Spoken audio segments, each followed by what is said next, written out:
வணக்கம். இவ்விழாவிற்கு வருகை குறித்து கண்டு கழித்துக் கொண்டிருக்கும் அனைவருக்கும் மீண்டும் எனது வணக்கத்தை கூறிக் கொள்கின்றேன். இன்னைக்கு 2 விழா நம்ம கொண்டாடுறோம் இல்லைங்களா? முதல் விழா பெருந்தலைவர் காமராஜர் பிறந்த தினம்.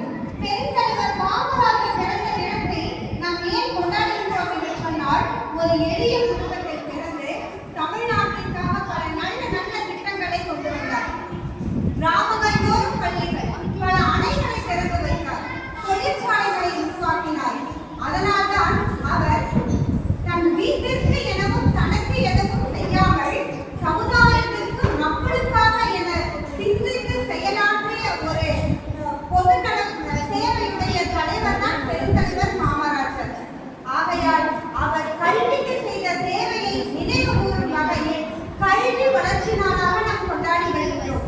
என்ன நாளாக கொண்டாடி வருகின்றோம்? கல்வி வளர்ச்சி நாள். அந்த ஒரு விழா நம்ம பள்ளியில கொண்டாடுறோம். அதுக்கடுத்தது இந்த இனிய நாளில் நாம் இலக்கிய மன்றத்தை தொடங்குகிறோம்.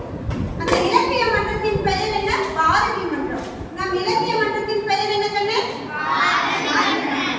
இந்த பாரதி மன்றம் என்பது ஒரு இலக்கியம் படித்தால்தான் நாம் சமூகத்தில் எப்படி வாழ வேண்டும் என்ற வாழ்க்கை முறைகளை எல்லாம் தெரிந்து கொள்ளலாம்.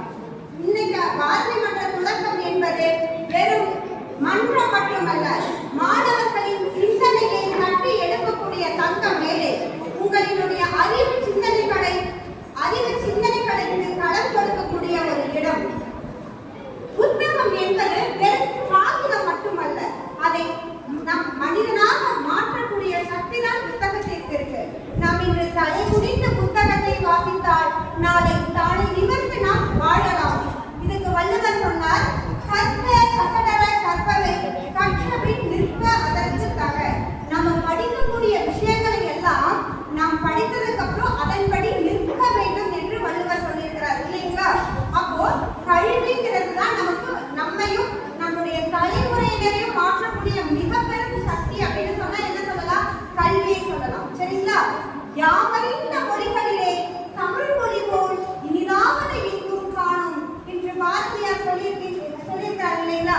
அப்படிப்பட்ட தமிழினுடைய இனிமையை, செழுமையை மாணவர்கள் அறிந்து வளர வேண்டும் என்பதுதான் இந்த மன்றத்தினுடைய நோக்கம்.